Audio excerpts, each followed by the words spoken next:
ಇನ್ನು ಬಿಜೆಪಿ ಕಾರ್ಯಕರ್ತ ವಿನಯ್ ಆತ್ಮಹತ್ಯೆ ಕಿಚ್ಚು ಮಡಿಕೇರಿಯಾದ್ಯಂತ ವ್ಯಾಪಿಸಿಕೊಳ್ತಾ ಇದೆ. ಮಡಿಕೇರಿ ನಗರದಲ್ಲಿ ಬಿಜೆಪಿ ಬೃಹತ್ ಪ್ರತಿಭಟನೆ ಮಾಡಿದೆ. ಜನರಲ್ ತಿಮ್ಮಯ್ಯ ವೃತ್ತದಲ್ಲಿ ರಸ್ತೆ ತಡೆದು ಪ್ರತಿಭಟನೆ ಮಾಡಿದೆ.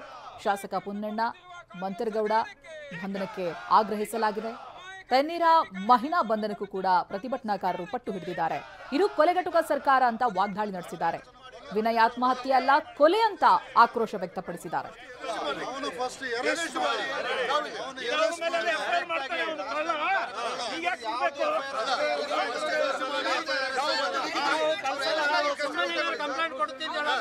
ಪೊಲೀಸ್ ಇಲಾಖೆ ಒಪ್ಪಲಿಲ್ಲ, ಸುಮ್ಮನೆ ಎಫ್ಐಆರ್ ಮಾಡಿದ್ರು.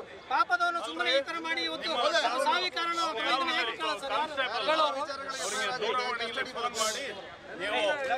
ನಿಮ್ಮ ಮೇಲೆ ಹಳೆ 107 ಈಗ ತಹಸೀಲ್ದಾರಲ್ಲಿ ಆಗಿದೆ.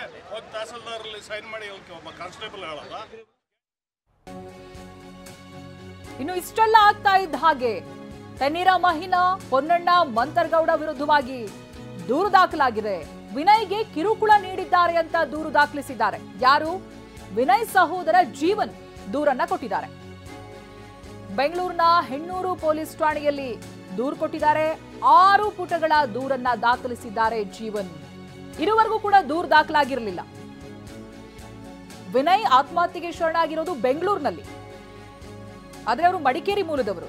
ಈಗ ಅವರ ಸಹೋದರ ಜೀವನ್ ಅಂತ ದೂರು ದಾಖಲಿಸಿದ್ದಾರೆ. ಬೆಂಗಳೂರಿನ ಹೆಣ್ಣೂರು ಪೊಲೀಸ್ ಠಾಣೆಯಲ್ಲಿ 6 ಪುಟಗಳ ದೂರನ್ನ ದಾಖಲಿಸಿದ್ದಾರೆ ಜೀವನ್. ಒಂದ್ ಕಡೆ ಪ್ರತಿಭಟನೆ ನಡೀತಾ ಇದೆ, ಮತ್ತೊಂದು ಕಡೆಯಲ್ಲಿ ದೂರು ಕೂಡ ದಾಖಲಾಗಿದೆ.